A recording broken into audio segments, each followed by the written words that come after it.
கொஞ்சம் கூட பிசுப்புத்தன்மை இல்லாமல் வெண்டைக்காய் போட்டு காரக்குழம்பு பார்க்கலாம். 3 டேபிள் ஸ்பூன் போல் நல்லெண்ணெய் சேர்த்துக்கோங்க. கடுகு, வெந்தயம், சோம்பு, வரமிளகாய், ஒரு 10 போல் பூண்டு சேர்த்துக்கோங்க. கொஞ்சமாக பெருங்காயத்தூள், ஒரு வெங்காயம் புதுசாக கட் பண்ணி அதையும் சேர்த்துக்கோங்க. அது நல்லா வதக்காத முன்னே நம்ம வெண்டைக்காயும் சேர்த்துட்டு கலர் மாறுற வரைக்கும் நம்ம வதக்கிக்கிட்டே இருக்கணும். வெங்காயம் கலர் மாறுற வரைக்கும் வதக்கணும். அப்போவே வெண்டைக்காயும் நல்லா வதங்கிடும்.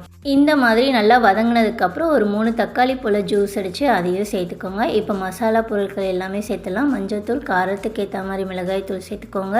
ஒரு டீஸ்பூன் போல் தனியாத்தூள் சேர்த்துட்டு ஒரு வாட்டி நல்லா கலந்து விட்டுக்கோங்க. ஒரு லெமன் சைஸ் புளியை கரைச்சி அதையும் சேர்த்து நல்லா கொதிக்க விட்டுருங்க. நல்லா கொதித்து வர்றதுக்குள்ளே நம்ம ஒரு பேஸ்ட் அரைச்சிக்கலாம். ஒரு கைப்பிடி ஃபுல்லாக தேங்காய், முந்திரி, சோம்பு நல்லா நைஸாக அரைச்சிட்டு அதையும் சேர்த்து நல்லா கொதிக்க விட்டுருங்க.